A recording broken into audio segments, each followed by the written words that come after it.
All right, let's get started. Hi, everyone. Good afternoon and good evening for some. I know there's some folks on different time zones. Welcome to the California Center for Ethics and Policy's Spring 2023 Speaker and Event Series. My name is Lorene Hom. I'm an assistant professor in the Department of Political Science at Cal Poly Pomona. I'm also one of the faculty fellows for CCEP this year, and I'm going to be moderating today's event. Before we get started, I wanted to briefly introduce CCEP in the center. Each year, CCEP organizes different programming, including a student fellowship program, a spring seminar class, and our annual speaker and panel series.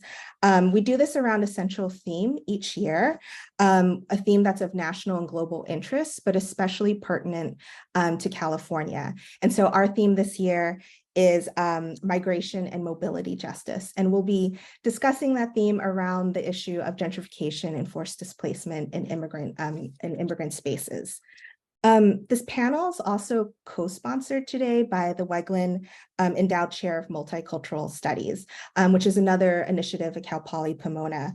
Weglin is devoted to the interdisciplinary study of social justice and multiculturalism in the United States. I'm also part of the advisory committee of Weglin, and they also every year put on a speaker series as well too. So we're extremely excited that we're able, CCEP and Weglin have been able to kind of partner with each other for different events from this past year. I'd also like to recognize a few individuals as well from CCEP who helped to kind of organize the event: Corey Aragon, Brady Collins, Brian Kim, Alex Madva, and as well and Vanessa Aldiz, who's actually kind of behind the scenes helping out with all the logistics today, as well as Mary D'Anico and Melissa Ortiz at Weglin. I'd also like to encourage you all to visit the CCEP website and socials that I'm going to drop in the chat just right now. And to, let's see, let me do that, put it here.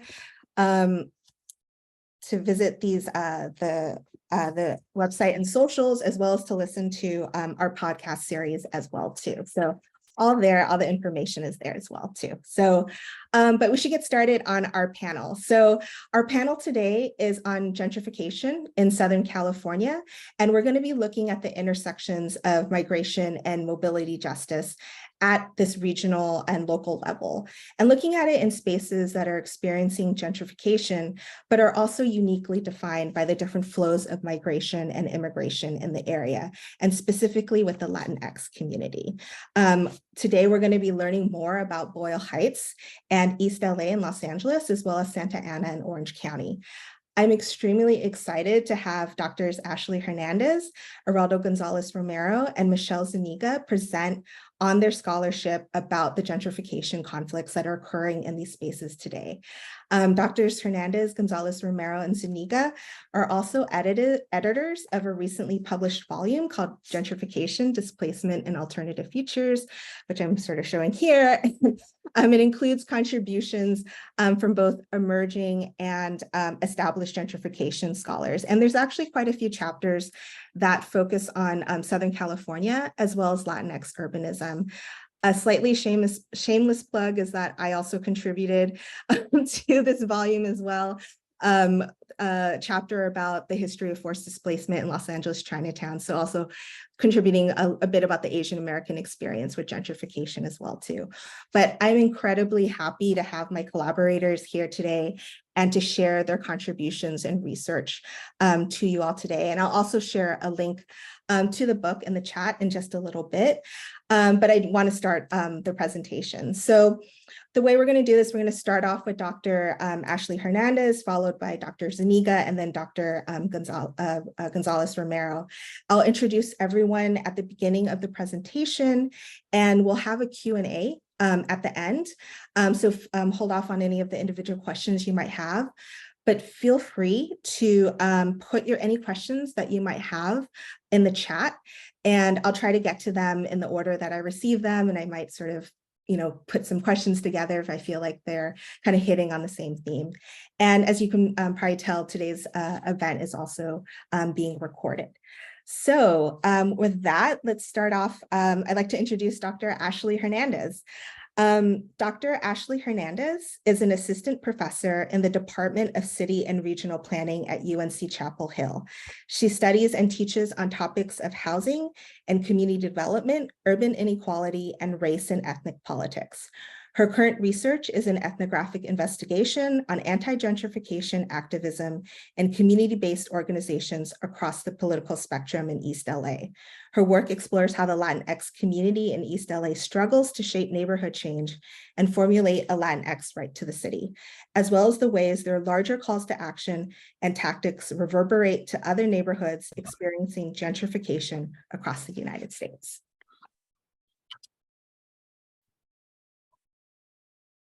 And whenever you're ready, Ashley.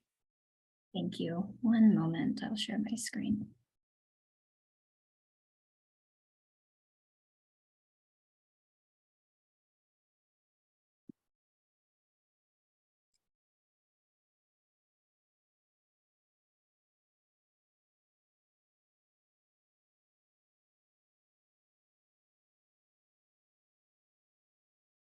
Actually, before I share my screen, one moment, having some technical difficulty. Okay, so before I share my screen, I do want to just say a few words. Good afternoon, everyone. Thank you all so much for attending this panel. I would like to extend a big thank you to Dr. Hum for organizing this panel and for your support for this work. I would also like to extend my gratitude to the Cal Poly Pomona and the Center for Ethics and Policy, as well as the Wegland Endowed Chair, for hosting this forum and for the incredible opportunity to share this work with the public. So today, I'm going to pull up my PowerPoint now. Today, I will be presenting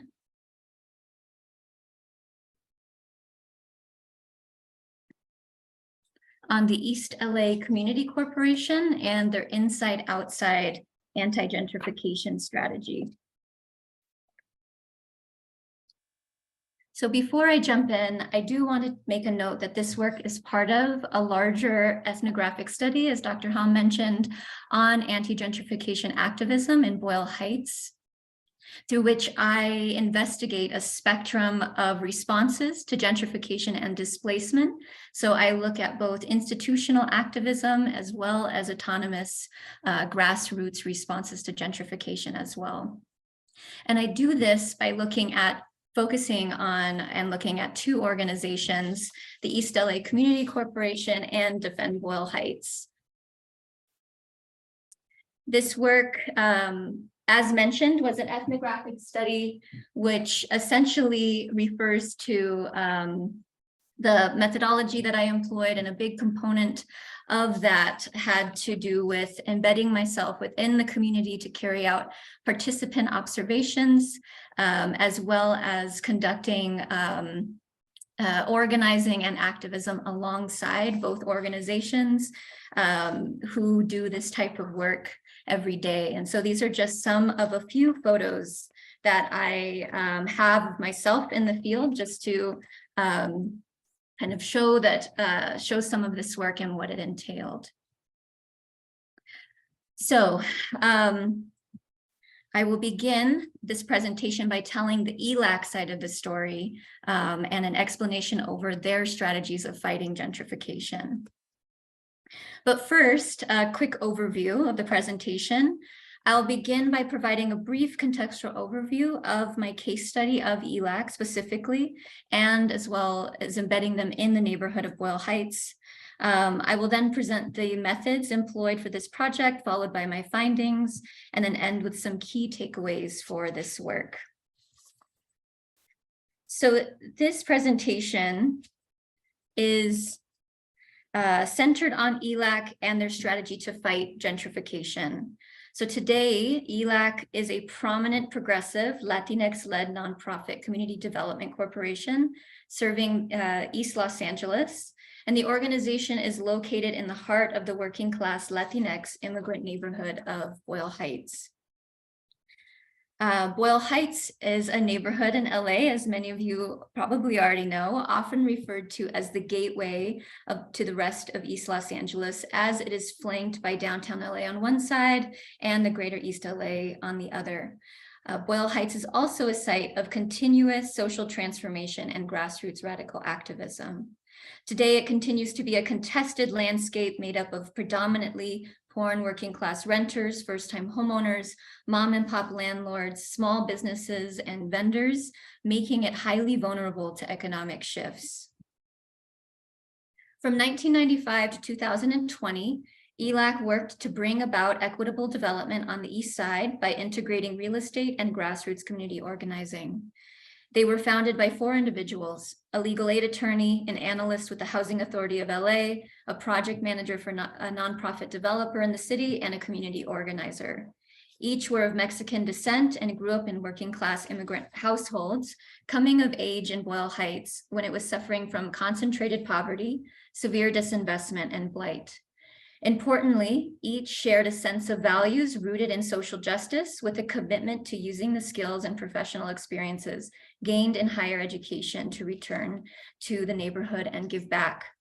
The founders noticed at the time in the early 90s that Boyle Heights had many community organizations, but none that were community driven or directly engaged with community members. And so they sought to fill this gap by fusing real estate and community organizing. This effort undergirded what became what I call the inside-outside community development strategy. And with this double strategy, they sought to engage institutional political channels and garner institutional legitimacy to directly shape development in the neighborhood, while simultaneously cultivating community legitimacy. So this includes serving and mobilizing the political voice among the community's most vulnerable residents. This approach became their signature strategy, influencing the organization's founding structure and identity. They were led by a real estate development department made up of a staff of project managers and community organizing department made up of paid organizers. Over time, ELAC had come to embody the roles of the political insider and political outsider, effectively serving as an affordable housing developer and an activist and a neighborhood service provider. By 2006, gentrification started to materialize in Boyle Heights with unprecedented investment, including multi-million-dollar public infrastructure projects and private speculation. ELAC had become an influential affordable housing provider and anchor organization mobilizing community members and other like-minded organizations. 10 years later, in 2016, both gentrification and inequality had escalated, along with reports of rent increases and unlawful evictions, ICE raids, and police brutality. By then, ELAC appeared to have lost legitimacy from the very community that they sought to serve and became the center of accusations of both being complicit in gentrification and a gentrifier themselves. And this created a paradoxical outcome for the organization and a paradoxical set of pressures. For this work, I asked, how did ELAC's inside-outside strategy strengthen and undermine their organizational legitimacy as gentrification progressed in the neighborhood? To address this, in this part of the work, I looked to mechanisms including discourse, resources, and ELAC's networks that they used to forge their strategy, garner legitimacy, and work in the political arenas that they were embedded in, both as an inside actor and an outside actor. And so looking at this, I hoped to better understand the ways in which social justice-oriented nonprofit organizations struggle through the tensions and trade-offs between institutional and grassroots politics in their attempts to embrace the two, while balancing their competing demands to maintain legitimacy in the community. So for this part of the research, I utilized participant observations from 2017 to 2020, in-depth semi-structured interviews with 45 current and former ELAC staff members, as well as a newspaper database made up of 600 newspaper articles tracing neighborhood change and activism in Boyle Heights since the early 1990s to 2020. So I organized my findings in 3 key themes for this presentation. The first theme is characterized by ELAC's growth and the ways in which they built power in the neighborhood. By the end of its first 10 years, ELAC's dual strategy had matured and had become very successful. So what worked? How can we explain for ELAC's success? So their success can be attributed to 3 factors: their scale as an organization, their growth, and their professionalization, as well as the continuous cultivation of their legitimacy. The first factor is their scale at which they did their work. During their first 10 years, ELAC primarily focused on development in the neighborhood and created campaigns at the neighborhood scale. So this means they began by organizing community members and addressing blight block by block, while acquiring empty lots, developing them into single-family homes, and selling them back to community members, many of which were often first-time homeowners and immigrant members of the community. The second factor is explained through their growth and professionalization. ELAC had accumulated the skills, knowledge, and resources needed to develop assets in Boyle Heights and were intimately aware of the needs of the community because of their proximity to that community. By 2010, they had developed and sold 87 single-family homes while organizing a sizable base of community members to help them develop campaigns centered on community planning and land use policy. The third factor for their initial success can also be explained by the 2 types of legitimacy they were able to cultivate. On one hand, they balanced cultivating institutional legitimacy. So this involves generating relationships with city officials, philanthropic actors, and donors, as well as gatekeepers in community development. On the other hand, they also cultivated community legitimacy, and this involved working with community members and like-minded organizations in the neighborhood who noticed and directly benefited from ELAC's neighborhood improvements and their growing influence in the community planning process. By the end of its first decade, it appeared that ELAC's strategy was a huge success. At the start, the real estate and community organizing departments mutually informed each other, creating a functional and healthy internal synergy that helped steer the organization. Excuse me.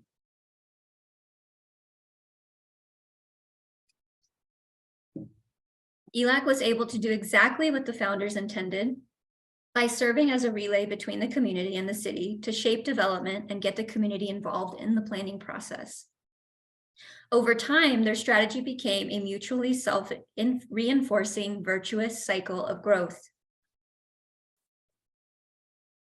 The second key theme of the findings of this project is characterized by ELAC's decision to rescale their strategy from the neighborhood to the region. As ELAC moved into its second decade, gentrification intensified, and their analysis indicated that the changes in the neighborhood were part of a much larger plan to modernize the city without protections for its poorest residents.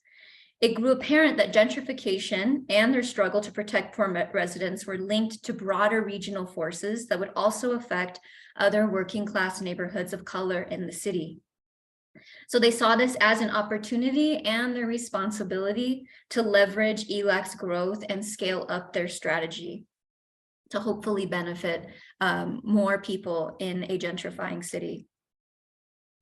On the real estate side, this involved them moving away from developing single-family homes and beginning to take on larger projects, such as affordable multifamily housing, commercial development, adaptive reuse projects, and historic preservation, as well as transit-oriented development with the unveiling of the Gold Line through the neighborhood.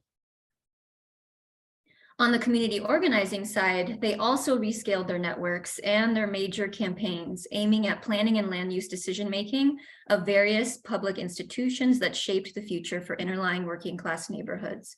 So this meant generating bigger coalitions with organizations across geographic scales, including throughout the city, throughout the region and state, as well as throughout the United States.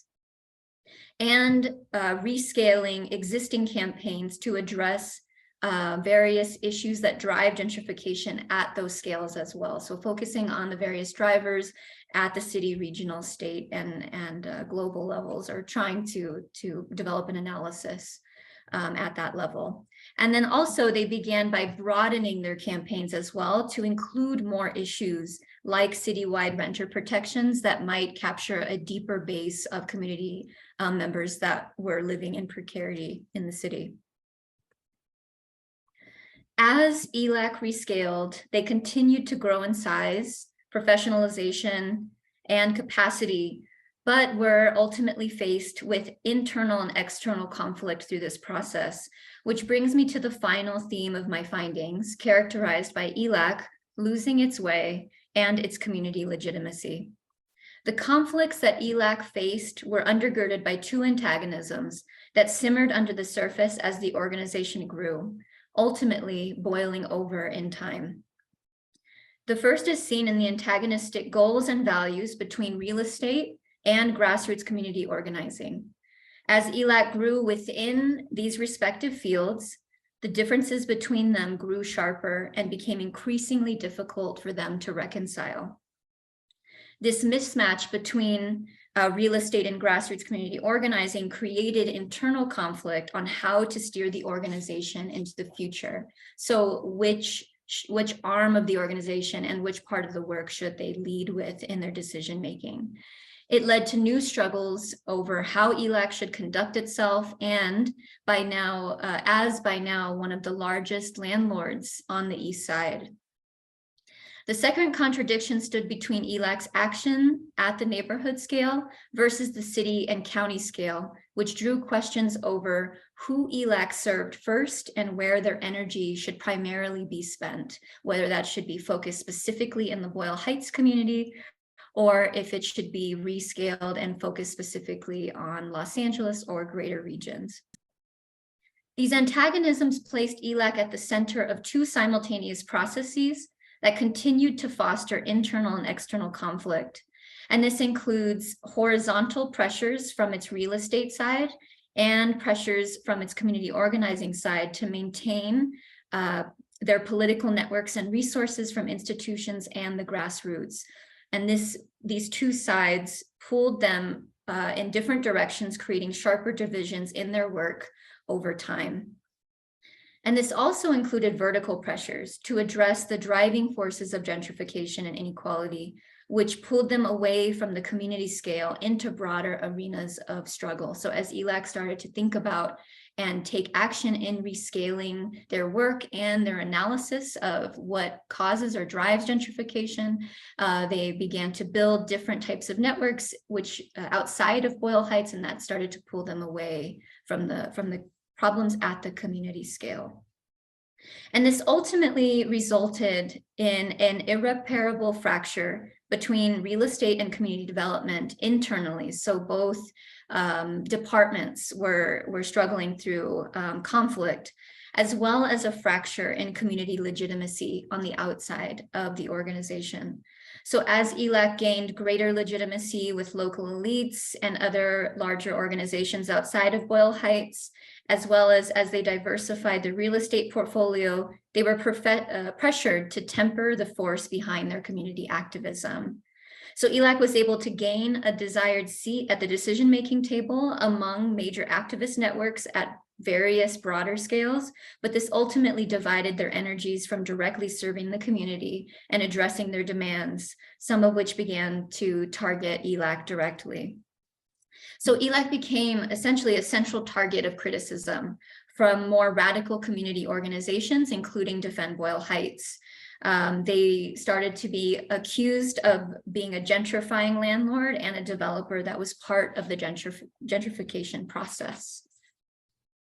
So I would like to conclude with a few key takeaways from this case. ELAC represents an important case as an organization that struggled with the contradictions and tensions that many neighborhood organizations that work from the inside and outside face, right? So as they sit between kind of fighting from within the institution to bring greater equity and trying to serve grassroots and carry out grassroots activism. So their inside-outside dual strategy provides yet another case in which insider institutional pressures temper and trump the outsider grassroots strategy. This case also reveals a central conflict between the goals and values of community development, particularly between the real estate development sector and the community organizing sector. And it also reveals an underlying tension between the community and regional scale of political action. Thank you.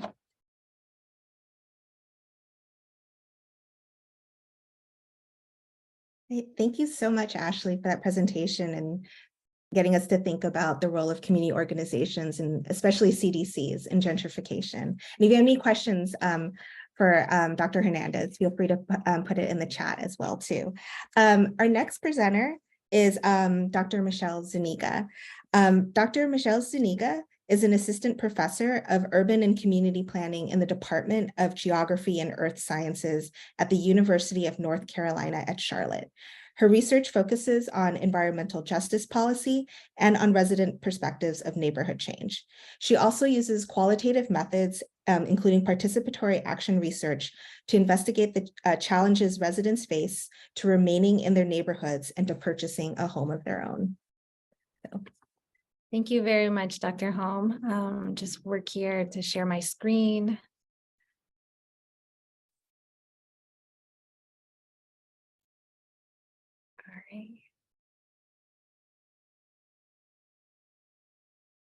All right. Just work to make it a little bit smaller here.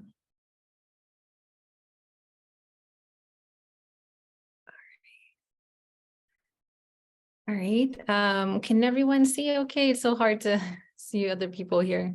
Okay, I see on my right side. It's been a while since I did a Zoom presentation again. It's here. All right, well, thank you so much, Dr. Holm, for that great presentation. Thank you also for Dr. Hernandez for that awesome presentation. It's great to hear about your work. Thank you also to the California Center for Ethics and Policy and the Wigland Endowed Chair for hosting this great discussion. As Dr. Holm mentioned, my name is Michelle Zuniga, and I'm an assistant professor in urban and community planning at UNC Charlotte. And although I no longer live in Southern California, I studied for my PhD at UC Irvine and volunteered in Santa Ana on numerous occasions.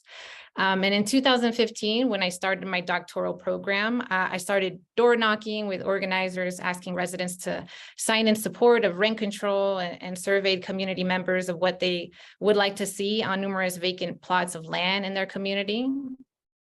All to learn more about some of the circumstances that residents were undergoing, their experiences with gentrification and displacement, and to learn a little bit more about why exactly they were opposing some changes that were coming into their historic neighborhoods of Santa Ana.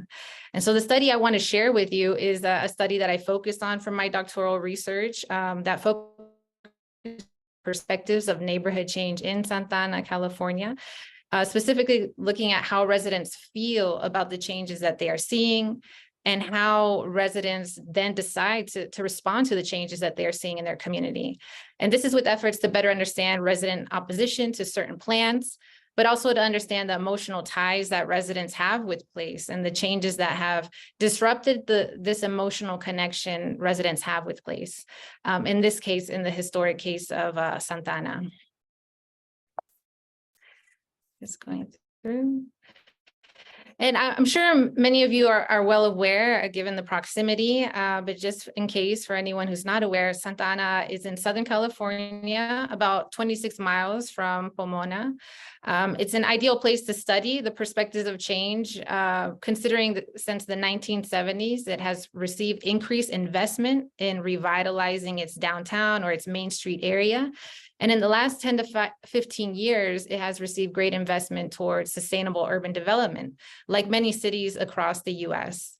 And Santa Ana is composed of a population of about 77% Latino, primarily Spanish-speaking residents, and 9% identify as white, non-Hispanic residents. And the median income is below the median income in Orange County, and resident home ownership is about at 44%. And lower than the national average. And more than half of the population are renters. And this may be an undercount, since this does not even take into consideration informal housing that is prominent in the area as well. And Santa Ana is also undergoing a wave of sustainable development investment as it awaits the construction completion of its new streetcar that will run through the heart of Santa Ana. It's 4th Street, or Calle Cuatro as it's also known. And it has facilitated more high-density apartment complexes to be built in close proximity to the future stops. And I study perspectives of neighborhood change in the context of this change that is not only occurring in Santa Ana, but in several neighborhoods across California and the country to accommodate more walkability and public transit use to decrease car dependency and greenhouse gas emissions as well. And thus, cities are encouraged to build differently, supporting the development of bike lanes, transit-oriented development, transit lines, and mixed-use development. In parallel, the state has also required cities to build more housing, given the great shortage of housing that exists in California. So there's drastic changes awaiting many neighborhoods, many cities in Southern California and in many parts of the US. And while some individuals may think these are good steps towards fighting climate change, there's also a lot of opposition to these plans as well. So for many reasons, projects could potentially increase housing and property costs and spur residential and commercial displacement, and gentrification, raising equity concerns for low-income communities and communities of color. And in parallel, homeowners may also grow discontent with the proposed changes in their cities, as sustainable development in the form of compact, high-density apartment complexes and transit-oriented development go against the traditional single-family zoning that homeowners chose to invest in the first place. And to note the change or lack of change that has occurred in cities across the nation, several quantitative studies have taken on the task of assessing gentrification, displacement, or aspects of neighborhood change, which include increase in property values and demographic shifts. But more research is particularly needed in understanding how residents feel about changes in their neighborhood, like having more bike lanes and more high-density apartments in their neighborhoods. It remains understudied despite the growing concerns regarding displacement and gentrification. And survey-based studies have shown that residents generally have a positive take on TOD investment, transit-oriented development. For example, residents have noted that there is improved walkability and improved access to transit, but there are concerns for safety and parking and traffic. And this comes even though that there is still a lot of opposition to these plans in communities. And so to learn a little bit more about why this opposition has come about, I have sought to look at perspectives of neighborhood change by looking at place attachment. I draw on the concept of place attachment, or the emotional bond that residents have with place, to learn more about how residents feel about the observed changes and what they perceive as threats of or benefits in their community. Place attachment theory states that individuals with strong place attachment can lead to place protective actions should they sense that their place attachment is being threatened in some way. And these threats and disruptions to place may vary to different individuals in different communities as well. And so to further assess how it is that residents respond to the changes that they are sensing in their community, I used the stages of psychological response over time to place change, which is prominent in environmental psychology literature. It's a framework which begins with an observation of changes that through interpretation and evaluation can be discerned as benefits or disruptions or threats to one's place attachment, triggering a response. And this model documents kind of my approach to asking residents as well, what kind of changes do you observe in your community? How do you understand these changes? Do you think these are changes that are going to improve your community or worsen your community? And then how do you respond to these changes that you're seeing in your community? And with this lens, I focus particularly into two subgroups of the community, that's neighborhood associations and community-based organizations, to understand the variation within the community to perceive changes. And I understand there are many more perspectives beyond individuals in these two groups in Santa Ana. However, for the parameters of this study, I only focused on these two organizations. And individuals from these subgroups of the community are selected for this study given their active opposition to urban development since the 1970s. And because they contrast greatly by their connection with the city, they contrast by age, race, ethnicity, home ownership, and level of education as well. Neighborhood associations are made up of homeowners and retired residents in their late 50s to 70s. Consisting of white individuals, but also Mexican Americans, Chicanos as well. And community-based organizations are made up of younger individuals in their 20s, majority renters, Latinx and Chicanx residents as well, and working class individuals. And in light of their differences, individuals may perceive place attachment and interpret and evaluate changes and disruptions differently in their communities, influencing what they see as threats and how they respond to changes brought on by sustainable urban development. They could respond with opposition, with acceptance of certain projects, or withdraw from the city as well. How their perceptions of place attachment and change vary given these differences is what I plan to share with you in this presentation. And some of the research questions is more explicitly are, how do perceptions of place and neighborhood change vary among individuals involved in neighborhood associations and community-based organizations? How do individuals in these different organizations frame neighborhood change, whether as beneficial or disruptive? And how do these perceptions and assessments of neighborhood change shape the protective actions they take? And to carry out this study, I also conducted interviews with residents from community-based organizations and neighborhood associations. I engaged in participant observations, going to city council meetings, but also going to community-based organization meetings, and also to neighborhood association meetings as well. I reviewed newspaper articles as well to see how was it that residents were framing issues and talking about their discontents with the projects that were being proposed in their community as well. And moving on now to the key findings, and in this order, I will present them, but just to give you a snapshot, I see that place attachment matters for residents. Observed changes are similar among individuals in these groups, but the interpretation and evaluation of change differs. How residents perceive disruptions and benefits also differ as well. So what's a disruption for one may be a benefit for the other, and vice versa. And there's a variety of ways in which residents adapt, cope, and respond. Instead of, newspaper articles usually show the opposition, but doesn't show the other dimensions of opposition as well that residents take. In terms of place attachment, I found that individuals from both neighborhood associations and community-based organizations in Santa Ana both described a strong emotional bond with Santa Ana. The individuals I spoke to, however, varied in their approach to why they connected with Santa Ana. For individuals embedded in neighborhood associations, their place attachment was marked by having a place that was functional for them. They were happy to be in a place close to the freeway with everything they needed, such as supermarkets and good restaurants. They also esteemed their homes and the investment they have made to maintain and improve them. And they esteem living in a city with government offices, such as the county services and the courthouse close by.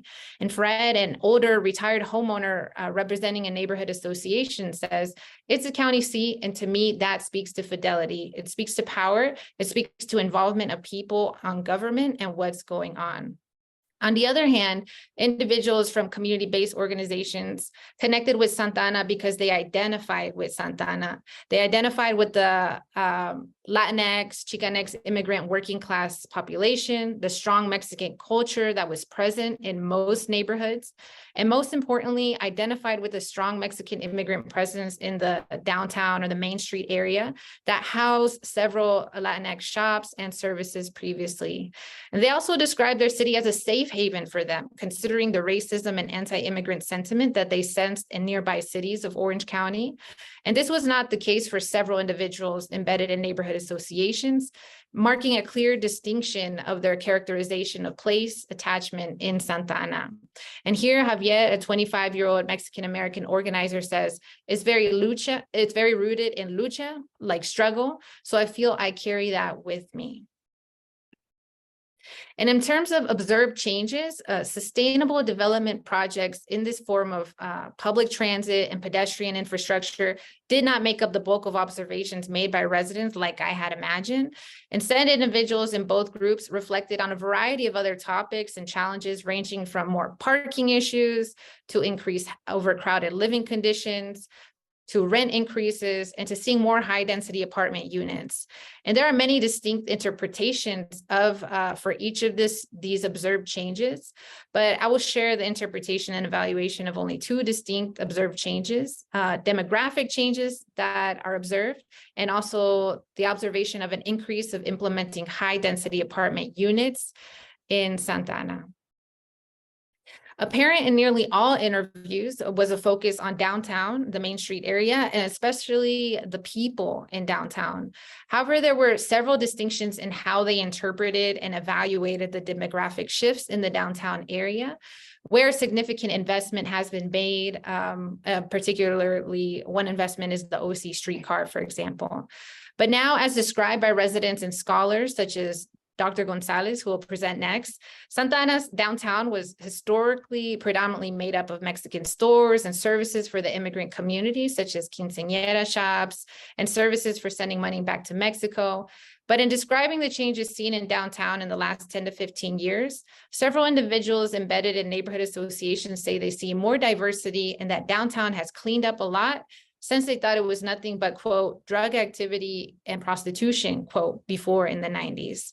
And some individuals in neighborhood associations interpret the demographic shifts as a good thing. They emphasize that there are more things to do, more of a diversity of shops as well. Many had traveled to other cities around the world and saw that diversity in those cities was a good thing and could be good for Santa Ana as well. But on the other hand, individuals in community-based organizations mentioned they see more white people, and they describe them as people who used to stay away from downtown Santa Ana, purposely due to the dangers that Santa Ana was historically stigmatized with. And many individuals from community-based organizations consider the changes in downtown, new restaurants, and the OC streetcar as amenities serving a wider clientele and will make things worse as they see less Latinx representation in stores in downtown. And so individuals from community-based organizations were more race conscious, cognizant of different racial groups entering the downtown area, while individuals from neighborhood associations were more appreciative of different racial groups coming into the downtown area. And with regard to interpretation of high density apartment housing, while individuals and neighborhood associations understand the city's push for more housing and for wanting to create more compact development, they do not agree with the increased density that is created with their implementation, and they do not agree with locating them next to single family homes. Calvin, a retired homeowner, shares, single family homes are probably a thing of the past as we continue, but at some point in time, you've just got to say enough is enough. Does this number have to get to 20,000 people per square mile before we say we can't build anymore? And Fred, a 77-year-old president of his neighborhood association, goes further, saying that this kind of development should not be allowed because renters should not be next to homeowners, given the different lifestyle and interests that they have. However, such statements could reflect, thoughts of segregation, segregating renters from homeowners, given different lifestyles as well. And individuals embedded in community-based organizations, on the other hand, express that more housing is actually needed, but more specifically, affordable housing is needed. The new compact high-density housing they say is not affordable to them, and therefore leaves them to live longer with their parents, and questioning whether they will ever be able to live on their own since they cannot afford the rent, attributing to also overcrowded conditions of their neighborhoods. And Luisa, a Chicana organizer in her 20s, shares, speaking from a place of being a woman in a Latina household, I feel that, there's more thinking in terms of what it would mean if I would ever want to move out by myself. One, can I afford it? Two, is it the smartest thing for my family, my parents? I want to start a family with someone. Is that selfish to leave your family? And so while homeowners typically shared worries about their property value, overcrowding, parking, and traffic that would come with the implementation of high density apartment housing, they did not mention concerns regarding leaving their family or for starting families like organizers from community-based organizations. And now fast forwarding a bit to how individuals adapt, cope, and respond to such observed changes. Several individuals from both neighborhood and community-based organizations state they respond with getting the communities together to fight the disruptions in their communities, whether it be high-density apartment complexes infringing on resident single-family homes, or the threat of losing one of their last open spaces in development along the OC streetcar line. However, I did not always find opposition among individuals involved in these groups that are commonly opposing changes.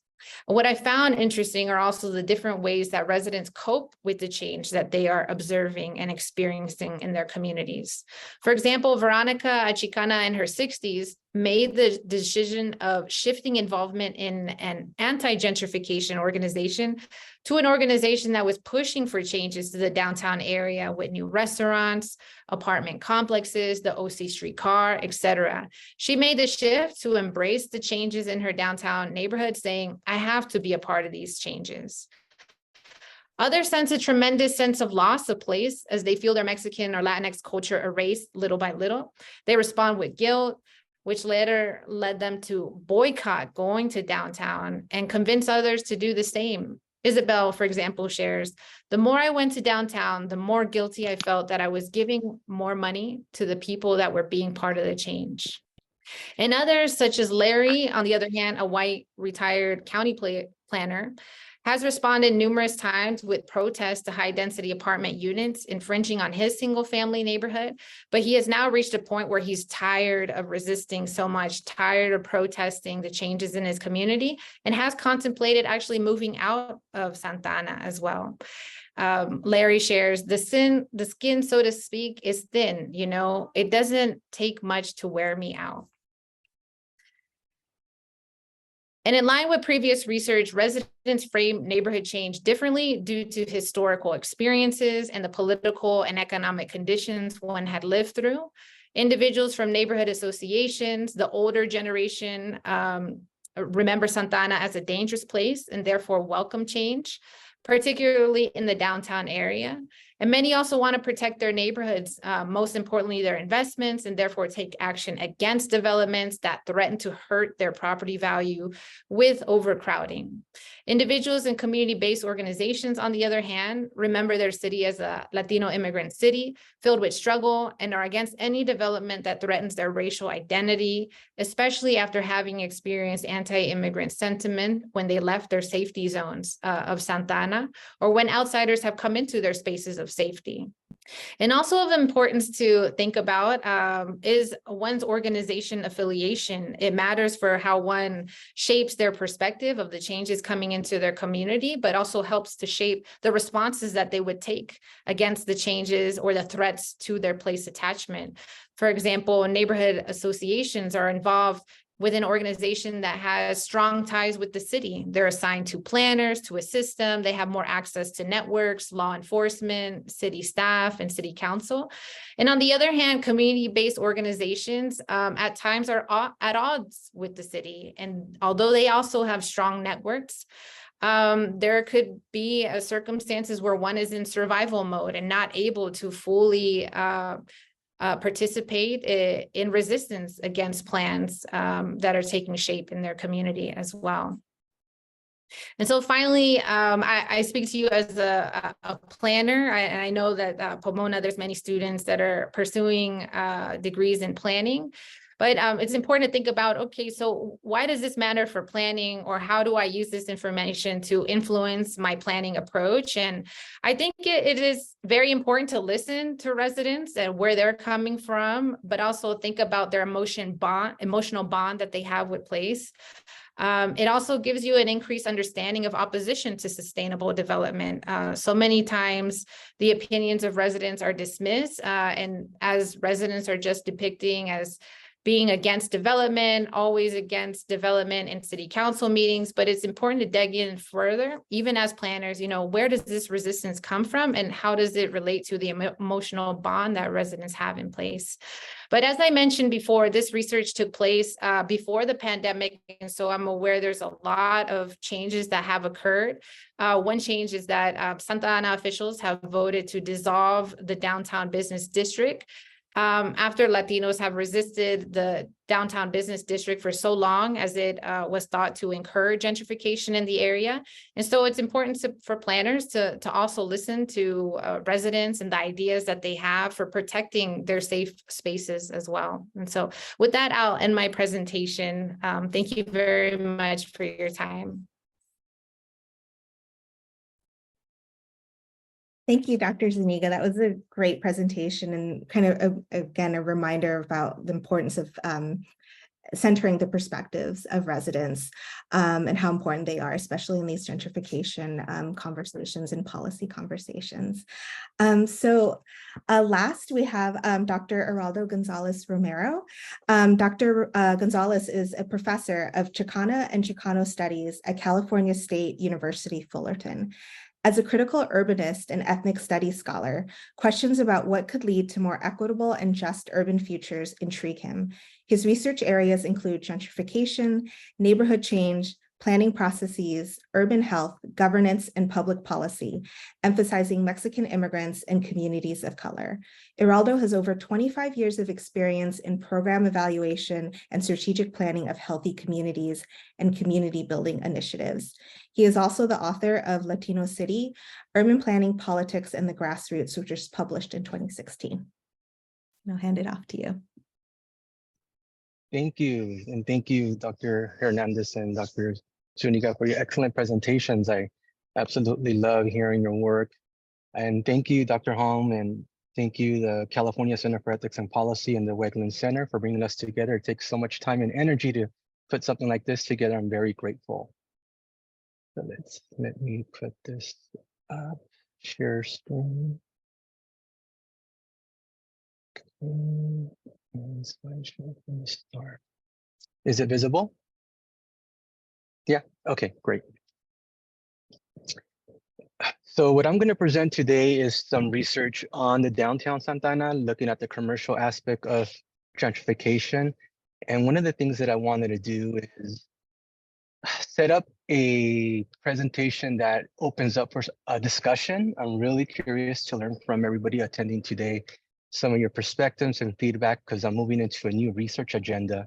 And I'm going to present to the research and then also leaving some space for us to have a discussion. So my work is focused on the downtown area of Santa Ana. I won't get into a map since Dr. Zuniga shared a little bit about the background of the city and the downtown area. But what I'm working on now is looking at the commercial aspect of gentrification. So focusing on downtown, which is many Spanish speakers refer to as La Cuatro. And so I really want to see what are the business types, what do businesses actually look like, and how are they changing? And another thing that I want to look at that in the commercial gentrification literature doesn't really look at is who are these businesses actually marketing to? Oftentimes the literature focuses on saying that businesses are immigrant businesses, that businesses are mom and pop businesses and they're being displaced. But my research wants to look at who are these businesses, but who are they actually specifically marketing to? So the population being marketed to is my interest. And also having questions about class, working class, middle class, and even a mix of working class and middle class, because I think it's more nuanced. When we look at gentrification, that we could also have some businesses, especially now, marketing to two types of class consumers. And then looking across race and ethnicity and generational status. So all these different variables I want to take a look at in the research. So the big context of the downtown area, downtown Santa Ana, like many downtowns across the country, especially major cities, in the 60s onward, started looking much different than they did in the 50s, the 40s, and 30s, and the 20s. And in Santa Ana, downtown Santa Ana, the downtown was the hub for shopping for Orange County. Now the 20s, the 30s, 40s, and the 50s. Back then, Orange County was not what it is today, consisting of 34 cities, but it was actually half of that. So Santa Ana was, for whatever existing cities existed at the time, the hub of commercial shopping, the hub for white Orange County, the hub for middle-class Orange County, which in essence was essentially Santa Ana, because Santa Ana had the largest population in the 50s and the 40s, about 50,000 compared to about 20,000, Anaheim being the second largest city. So it was the place to go. So what you see at the top is a newspaper article talking about how downtown used to be the hot spot, and it's describing this romantic, ideal place that the area used to be. And from the 70s, 60s, 70s, 80s, 90s, 2000s, into the 2010s, it's been seen as a place that needs to be reclaimed and needs to go back to the glory days and be cleaned up, as Dr. Suniga mentioned previously. And that is an article from the 90s. If you forward to 2008, we have now an article that came out right after the release of the Renaissance Plan, which is the city's largest specific plan to date, 420 acres to revitalize the downtown area that encompasses the Civic Center, that includes the Lacey neighborhood, which is about 5,500 people, over 75% renters, 50% working in the service industry, 10% manufacturing, 10%, what's the other one? Factories. And so you get a sense of the neighborhoods there, and Barrio Logan also being next to it, very similar demographics. And then you have the downtown 4th Street. So there's a plan to revitalize, bring in transit-oriented development, connect the Amtrak station to the downtown. There's an idea to have the arts more visible. And in 1994, the city first experimented with that project. And then you have new urbanist type of development focused on design, housing, compact development, lofts being an example of that. And so the idea in the 2000s was, well, this is the plan to now finally reimagine what the downtown should be, because it's filled with too many shops catering to the immigrant community. It's not diverse enough. It's too dangerous. It closes up early and we need more nightlife. And so all these different types of ideas are floating around, and now the Renaissance Plan is seen to be the blueprint to be able to achieve this. But it's not all white and Mexican type of gentrification in terms of racial elements to it, as you see in the literature. We have also now this whole debate about, well, what about Mexican first generation, second generation Mexican business owners? Can they be gentrifiers? Can they have a space here? Are they part of the debate? In this article here, this in 2014, where you see the heading says Mexicans versus Mexicans in downtown.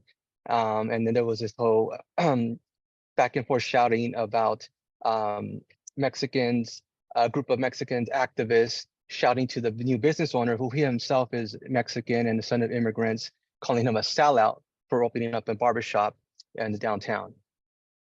And so to give you context of the downtown and the debates, in 1960 in Santa Ana, 82% of the population was white. The Latino population, which over 85, 90% of that is Mexican at that time. 50% was Latinx. Under 7% was immigrant. In the 70s, 22% of the population was Latino, vast majority Mexican, 71% white. By the 80s, now you start to see 44.5, 44.5. And then the immigrant population from 1960 to 1980 went from 6.9 to 30.5. So you see a sharp increase of the Mexican community, majority working class community. And so when you think about the downtown, the 60s is being now vacated, boarded up, not the same commercial activity that was there in the 50s, 40s, and 30s, and the 20s. So what happens? Well, we move from the 50s on the left-hand side what downtown looked like. We move from the 60s, an image of the downtown. And then what's also happening in the downtown area, new shopping centers, new developments are happening in the outside of the downtown core. And this is the phenomenon that was happening in Santa Ana, where now as the city is growing, you start to have new shopping centers and places of retail in the outer edges of the city, not in the downtown. And you also have new cities developing. You have 14 new cities incorporated in the 70s and the 80s in Orange County. And so those cities are also now developing new commercial centers. So now we're wondering what's happening to the downtown, who is now filling in those spaces. Well, by the 70s, you start to have an increase of Mexican the businesses marketing to the Mexican community, to the immigrant community, to the working class community. And so Joe Elias, a Mexican immigrant himself, will open up a record store there, a discoteca, called the 80s, saying that the 80s was a period where the La Cuatro, the new identity of the downtown that started in the 70s and skyrocketed in the 80s, started to become famous. And then by the 80s, he said, and 4th Street boomed. This gives you an example of the 80s and 1986 of the storefronts. Discoteca Electrónica Mexico, so a record store. On the right-hand side, you have a clothing store, and you see Mexico, Mexico. And on the left-hand side, it has Hogar, which could be a furniture store. And also in the downtown, you have La Canada, a shoe store, the largest shoe store in all Latin America, based out of Guadalajara. It opened up in 1973, and that's a picture of my mother in the 70s, who was a manager there. And here's a customer, un señor with this, with the sombrero, traditional Mexican hat and gear there. It's a beautiful picture because it really illustrates that time period. And she said, quote, "We would sell 600 pairs of shoes in one day during Christmas season, and we would sell 200 pairs a weekend in any other month. We didn't have any competition. Lines of people from Santa Ana and the general metro area would wrap around the street corner waiting to purchase shoes." That's translated in English, and she said in Spanish. So, so during this time period in the 80s, you have also a lot of coverage about people protesting, people having issues with a lot of the plans that the city was having for remodeling the downtown. So the efforts to remodel, to bring in more people from the Orange County to service the civic center population that works in the federal buildings, the state buildings that lived for the most part in the surrounding county. There were efforts in the 70s to also create plans. It was the Santa Ana development plan. And so business owners were saying, nobody wanted to come down here. And now they want us out. Are we bad people? Are Latinos bad people, especially the Mexican people? So this idea of gentrification and pushing the Mexican community out of their businesses is not new. It's not the 2000s. It's not because of the Renaissance plan. It's a continuation of past efforts to try to reimagine the downtown. And so we fast forward to 2005, irrespective of the time period in the 2000s and the 80s, in the middle of the 2000s, La Opinión, the largest newspaper in Spanish language newspaper in the United States, did an article of the downtown. That's a downtown. They're saying downtown Santa Ana emulates many cities in Mexico. 4th Street between Main and Broadway is the largest commercial corridor of this orange metropolis, and where the slogan is "Made in Mexico." So clearly there are debates, there are different views in terms of what the downtown should be, who should be there. And Dr. Zuniga, thank you for setting it up also very nicely to understand the debates. And so my research, what we did is that I systematically documented every single business in the downtown area. I wanted to get a more quantitative, temporal look at the businesses. And so I looked at reverse business directories, the Haynes-Hines business directory from the 1980s to 2011, from different decades. And I coded all the businesses. I looked at Google Street View. I looked at Yelp. I had my own pictures that I've been taking over the past 15 years. And I looked at the storefronts in these ways to analyze the businesses. What were the marketing materials? What was being branded on the windows? So with that, I created categories in terms of the businesses. And I just show you these here, and I don't show you all the information. But I also looked at immigration, immigration generational status. So immigrant, first generation born. I looked at race and ethnicity, and I looked at class. I looked at issues of, are they marketing to the working class? Are the businesses marketing to working class and middle class? Are they marketing to middle class and higher? So the main findings are that it was around the 2000s where you really see the highest amount of businesses catering to the working class Mexican community. Typically, you have about 78 to 83% of businesses in the downtown catering to the Mexican community, working class community, and immigrant community. So I'll move on. So here's what I wanted to leave off with the for the point of discussion with everybody here, hopefully, is that what I want to do now is move into more GIS applications. So I really want to see the downtown changes from the 80s, the 90s, 2000s, and 2010 and 2020. So I have data. And I want to see what the changes look like temporally, time, and also across space. And I want to do that with the coding that I started, and also with the images that I've been collecting, archival images from the city of Santa Ana, Chamber of Commerce, and my own personal pictures that I have. And with the coding that I want to do to contribute to the literature is still based on what I did before. I want to have it more nuanced. I want to look at businesses if they're marketing to mixed classes. I also want to look at generational status issues. And then another issue that I want to look at is the idea of gentrification, where you have Mexican business owners, whether they be first generation born, immigrant born, also catering to Mexican communities, but of middle classes or mixed classes, because we see a lot of that more anecdotally or but not systematically looking at what it looks like to have this idea of Mexican business owners catering to middle classes. And what does that mean in terms of the traditional gentrification debate of displacing the Mexican immigrant community or the businesses catering to the Mexican immigrant? So I really want to look at that, but beyond looking at it in a qualitative way, I really want to look at it systematically and get a sense of what that looks like spatially. And the second part of my research that I'm going to start to do is looking at story maps.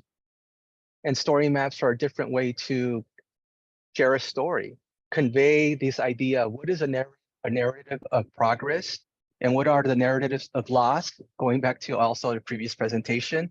And what is this whole idea that I look at of spatial alienation, where how is space now being utilized for specific groups versus other groups, and how does that happen? And I want to look at the idea of public-private partnerships to do this. It's not all market forces, and I want to see the role of the city and how they partner with developers, owners of property to configure creative policy solutions to carry out these agendas in terms of what the idea is behind progress, but then also look at the idea of loss.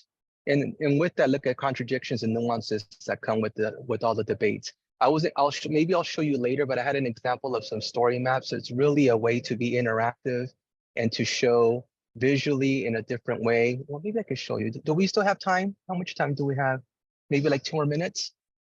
Yeah, me 2 more minutes should be good. Perfect. If it doesn't pop up, it won't pop up. Okay.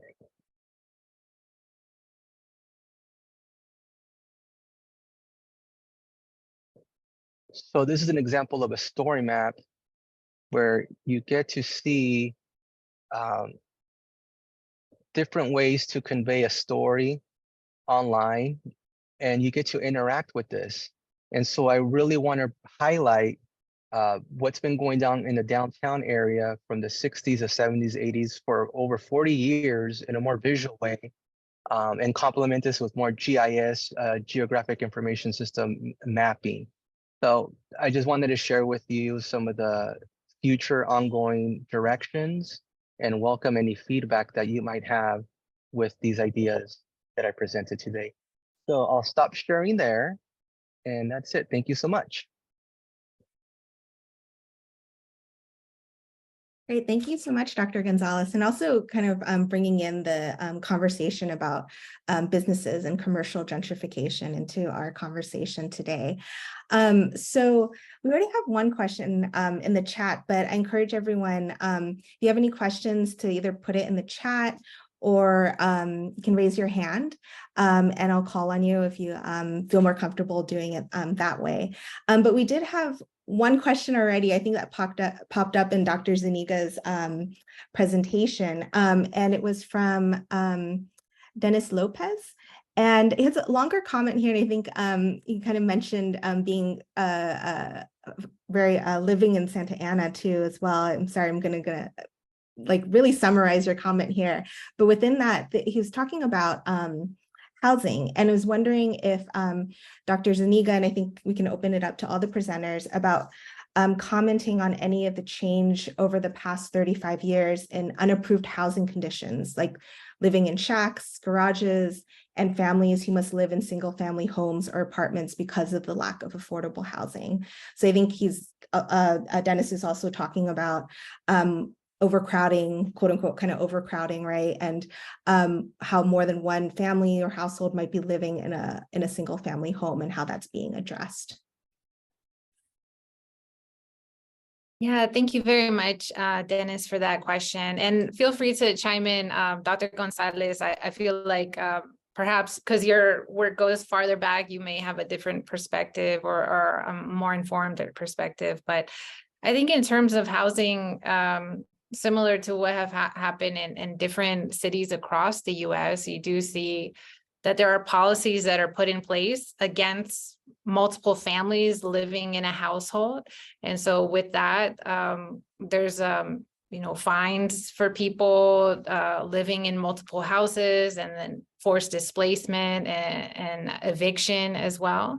And though maybe, the circumstances of overcrowding you saw 35 years ago, honestly, I think there's still a lot of overcrowding that happens to this day. Perhaps there's, less mention of it, but I feel like with the exacerbated threats of rent increases, you still see it. I did see it a lot when I did go door knocking and asking residents if they have experienced a rent increase. Many of them said yes. And then there were questions also about how many families live in this household? And I was surprised to hear how many individuals lived in a household as well. And so I do think the issue is still happening to this day, especially as you see rising rents. But I'm not sure, Dr. Gonzalez, if you want to chime in on that one, how you saw it, the issue perhaps in the past.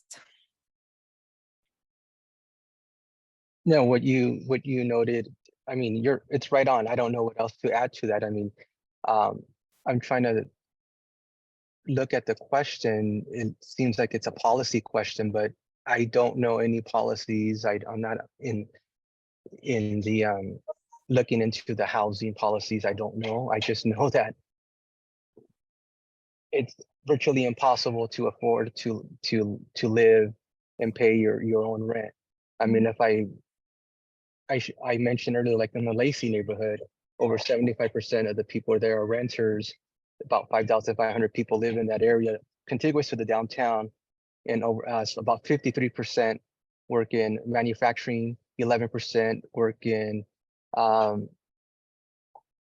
factory work. No, 50% service. I'm sorry, 53% service, 10% manufacturing, 10% construction.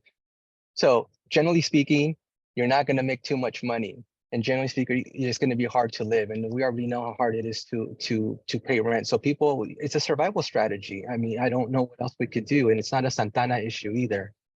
It's a global issue. It's a planning issue. It's an economic issue. So that's pretty much what I could say. People do what they can to survive and put a head over a roof over their head. And I think it's not that they really want to do it. Maybe they do because of family, but I think for the most part, people are trying to survive. Yeah, and If I may add just briefly, I've lived there between 76 and 88. There was a rent strike that included reaction to the very conservative in the 70s and 80s city council who collaborated with Immigration and Naturalization Service and the Santa Ana Police to have a pattern of housing inspectors on occupancy, followed by police to try to help with the enforcement of occupancy rules, and then followed by immigration. So it was really, I think, in the conservative county seat of Orange County back in the 70s and 80s, it was a sort of a piling on of the at that time conservative interest to really try to arrest and reverse the population trends of low income workers who would serve the rest of the county, going out to all parts of the county to be groundskeepers, nannies, housekeepers, and to be essential workers, if you will, throughout this wealthy county of Orange County. But a lot of pressure politically within the Santa Ana City Council at that time, 70s and 80s, and yet the population grew, and so anyways, the survival mode, I think, really served to sustain a lot of essential workers, low-income workers that, in fact, this wealthy county really needs. And so, yeah, I guess I'll just stop there. Thank you, Dennis, for kind of sharing your experiences in with Santa Ana as well, too. We have a question from Stephanie, and they're wondering if any of the research from any of our panelists looked at income in comparison to rent price and home increases as a possible kind of indicator of gentrification.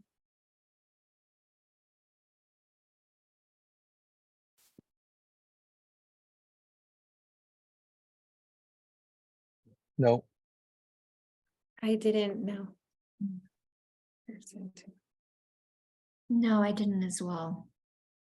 Did you find in any of kind of in your research that whether it's the residents or the community organizations or even the businesses, that they talked about kind of their experiences with rent increases and how they tried to respond to that, or tried to survive given kind of the rent increases? Geraldo?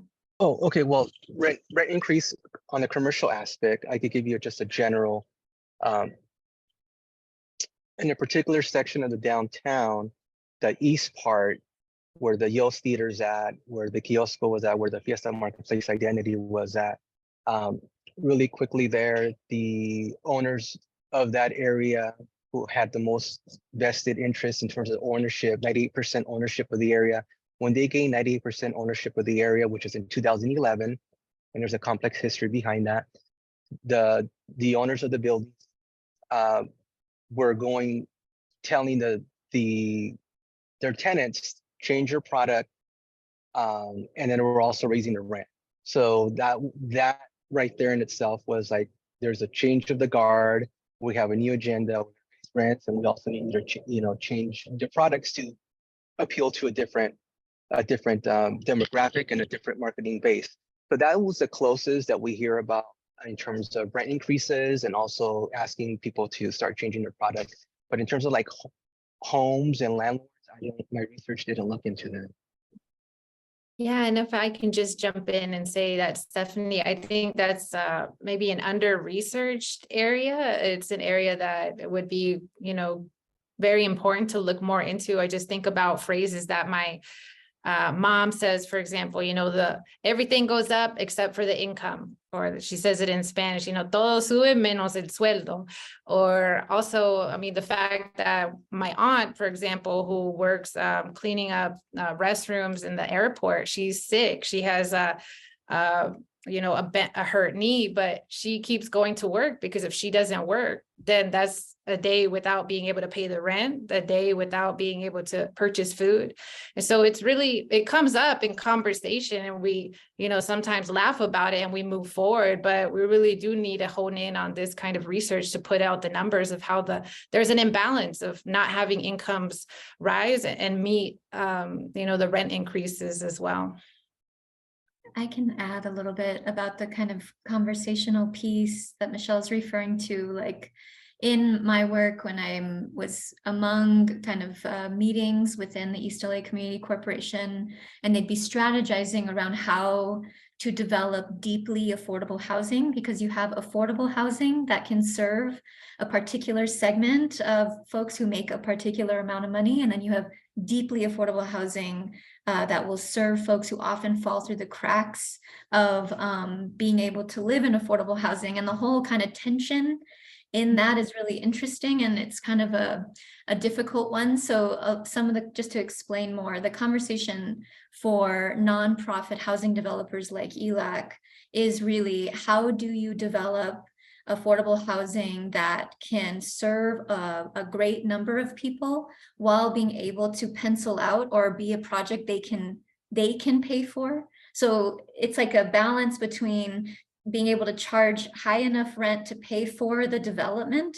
But if you charge too high rent, then you let all of these folks who need deeply affordable housing or don't make very much at all. We're talking many folks who live in Boyle Heights, right, at kind of falling through the cracks of affordable housing measures of income. So that, similar to Michelle, like you can hear these discussions of kind of these tensions around providing services for folks in a deep way as well, and how that's created through providing services or providing affordable housing. Yeah, and I think that also really links back also to Michelle, Dr. Zuniga's research about just understanding resident perspectives, like how do we define affordability and actually doing it from the community, right? And not just calculations, right? That might be detached from their lived experience. Geraldo? Actually, yes. And so in 2007 to 11, I was part of a Santa Ana Collaborative for Responsible Development when the Renaissance Plan was coming up. And an eventual win with that the community actually advocated for 100% affordability new development. Of course, it varied in terms of the AMI, the median income, and so forth and so forth, because that's always a debate, right? Oh, we're gonna have affordable housing. Then the formulas in terms of what affordable housing is really isn't affordable for the people there, because they base it on the regional. Orange County is $100,000 median income. So if you base it on that, you're not too affordable for people who, who are in the community. But that was one of the wins where we pushed to redefine what affordability was, and pushed to have an all affordable new development. So those type of things really take, those type of efforts really take a lot of commitment. And oftentimes it goes beyond one group. So if I was there in 2007, 8, 9, 10, 11, the struggle continues from like 19, 11, 12, 13 to ensure what people were talking about in 2008 and 9 really happened and doesn't just fizzle out. So the whole struggle to even fight for something like that, and I think it was referenced earlier, it's a long battle. There's a lot of tensions, it's not clear, and there's a lot of different strategies and things that need to happen. And so it wears a lot of people out. It wears activists out just to fight for something that a lot of us think are basic human rights, basic, there shouldn't be so much struggle, but there is. And especially now with COVID, my goodness, in the last 2-3 years, the rent, something I couldn't even have imagined 8 years ago, rent being this high. So things are not getting any better, unfortunately. It's really tough. It's sad. It's like you just don't even know what to say sometimes. Yeah, so we also have, I apologize, I accidentally skipped over this question from Naomi. Naomi had a question about associating sustainable neighborhoods with gentrification, and if that might be kind of a dangerous route to go in terms of thinking about things that the neighborhood, that communities might need in terms of the resources that might need. And if we want sustainable neighborhoods and we're starting to associate with gentrification, is that a problem? And I think we can even extend that out even to some of the tensions that you were pointing out, Ashley, with community development corporations now being, with ELAC being kind of labeled as maybe a gentrifier, and even Geraldo, when you mentioned also the possible gentrification, right? That the kind of co-ethnic gentrification. So I'm wondering if you can kind of talk about that, the kind of dangers of having some of this kind of development that seems positive, but then it leads to gentrification. Well, that's the whole thing. That's like another part of this whole process where like I need to wrap my brain around it more, but I would still argue gentrification is still gentrification, right? If you look at it, the class analysis. But then there's also, I hear other arguments, like for example, Vallejo's Barrios to Burbs book that came out about 8 years ago, looking at professionals, Mexican professionals from Santana, and she did her case study research and interviews, and that she found is that a lot of them want to get back to the community, right? The sense of wanting to get back, even though they don't still live in the city or in the barrios, in the working class neighborhoods. Then you start to think about that. Okay, well, here you have business owners, in their 40s, maybe early 50s, late 30s, first generation born. Like, for example, like me, I want to open a business. Is that me giving back? I'm not leaving. I'm staying in my community. I know my community. I want to be part of this community. But then yet I could be seen as a gentrifier because what I sell and what I market is to friends like mine, right? Professionals. And so I see that aspect in terms of kind of like the giving back that Vallejo would talk about, not in the gentrification context, but it's in the giving back context. But then you also have this other point. It's like, well, wait a minute. You either directly or indirectly displacing businesses that cater to the working class. So you get into the spatial configuration and the whole debate. There's a new article that came out in Aslan. I just read the abstract like 2 hours ago before this. But that is also part of this narrative. That's also one that we need to look at, analyze more closely. And I want to see what it's looking like spatially in Santana, because it is there. It is there. So yeah. Yeah, I'm wondering, Michelle, if you can comment about the sustainable development. Yes, that tension. of course. I think that's a really important question. I mean, I think about myself. I moved to the city of Charlotte. I was excited on a new career, and excited to know that they had a train in the city, that I would go and move to be close to the train and live this sustainable lifestyle. But similar to many other cities, you have to make a certain amount of money to be able to live close to the train, especially in a place like Charlotte, where there is no mandatory affordable housing. You see that the people who really need the public transit are low-income individuals and people of color who need to get to their work. But instead, they're actually being pushed farther outside of the city and being called to travel farther away for work, which is hard to take on the gas expense on top of your rent expense as well. And prices there are increasing a lot, as a lot of people are moving there thinking that it's going to be more affordable. But actually, what's dangerous is that there are no policies of protection in a city like Charlotte, for example. And so I think that's where sustainable transportation can be dangerous, in the sense, if there's no policies of protection for residents, if there's no assurance that the communities that do need the sustainable transportation are able to use it, I feel like that's where it gets dangerous as well. I think if I can just add to both what has been said, which I totally get behind and agree with, is just add that the complexity of this, it's difficult to untangle, because the changes we see coming into the communities we've talked about are layered upon deep histories of inequity over time, and those inequities never go away. So you see layers and layers of the inequity. So it's just always asking, in terms of like conflicting ways of how to frame these issues, who is framing them, who are making the decisions on what is sustainable. Like Michelle said, It's like you can build a new metro, which is very important for sustainability and getting around the city, but are you also protecting the heavily used bus transit that's used by low-income poor people of color, right? Are you preserving that as well? So are you building kind of new sustainable infrastructure, right, that could serve folks, but then are you also preserving the things that are already being used and heavily relied upon, where systems already are in existence for the folks who need it most, right? So that there aren't gaps in infrastructure, and the infrastructure can uplift everyone, right, rather than just some people. And I think it's kind of important to disentangle that as well. So I know our time is up, and so I think that's also just kind of a really great way to kind of end our conversation and really thinking about how do we develop do development without displacement. I know that's a big conversation happening in planning today. So I want to thank Dr. Hernandez, Dr. Gonzalez, and Dr. Zuniga for presenting today. I want to thank everyone in the audience for also coming by today and hearing about the work.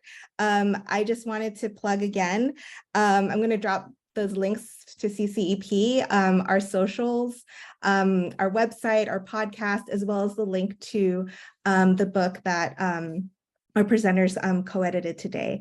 So thank you all for coming, and have a good evening. Thank you, everyone. Thank you. Thank you.